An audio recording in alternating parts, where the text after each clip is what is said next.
নমস্কার। আজকের ভিডিওতে আমরা চাকরি সংক্রান্ত কোনো কিছু আলোচনা করব না। আজকে টপিক দেখতে পাচ্ছেন বাতিঘর।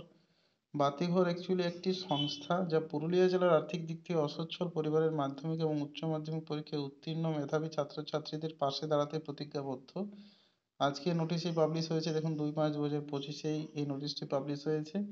এক্ষেত্রে বলা হয়েছে 2009 সাল থেকে 24 সাল পর্যন্ত মোট 1460 জন মেধাবী এবং আর্থিকভাবে দুর্বল ছাত্রছাত্রীদের পাশে দাঁড়িয়েছে বাতিঘর সংস্থা। ওকে, যার মধ্যে আমি একজন ছিলাম। আমি মাধ্যমিকে এই স্কলারশিপটা পেয়েছিলাম বাতিঘর থেকে। তো মাধ্যমিক এবং উচ্চ মাধ্যমিকের যারা ভালো রেজাল্ট নিয়ে পাশ করে তাদেরই পাশে দাঁড়ায় বাতিঘর। মাধ্যমিক যারা পাশ করে তারা এইচএস 2 বছরের সাহায্য পায়, এবং যারা উচ্চ মাধ্যমিক পাশ করে তাদের 3 বছর দেয় গ্র্যাজুয়েশনের জন্য।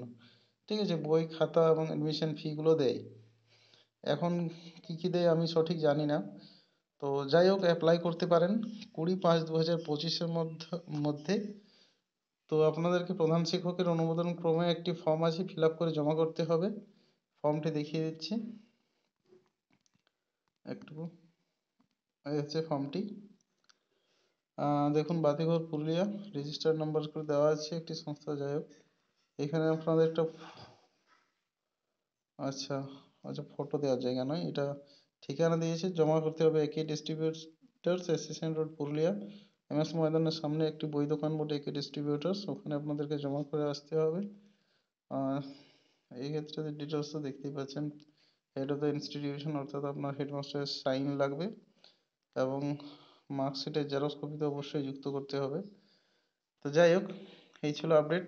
যারা ভালো নম্বর নিয়ে পাস করেছেন অবশ্যই আবেদন করবেন। শুধুমাত্র কিন্তু পুরুলিয়া জেলার ছাত্রছাত্রীদের জন্য, আদার জেলার জন্য কিন্তু নয়। তো এই ছিল আপডেট। সর্বোপরি জানাই সকল মাধ্যমিকের কৃতী ছাত্রছাত্রীদের অনেক অনেক অভিনন্দন। এই ছিল আপডেট। দেখা হচ্ছে নেক্সট আপডেটে। চলুন, ততক্ষণের জন্য বাই বাই।